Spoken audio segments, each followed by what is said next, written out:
الأيام سعادة لا تدوم. انقطع الصبي طه عن الكتاب لأن فقيها آخر يختلف إلى البيت في كل يوم يتلو سورة من القرآن ويقرئ طه ساعة أو ساعتين كل يوم، ويذهب بعد ذلك ليعبث ويلعب.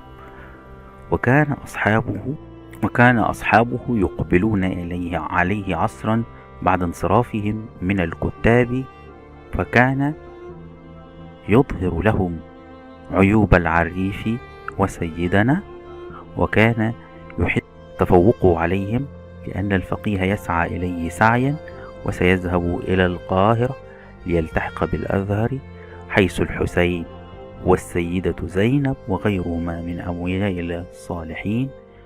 ولكن هذه السعادة لم تدوم طويلا، فقد توسل سيدنا إلى أبيه كي يعيده إلى الكتاب، فوافق على ذلك، وعاد طه إلى الكتاب كارها، وقد وبخ العريف وسيدنا أمام الزملاء على أخطاء ارتكبها، وقد نقلت أقواله إليهم.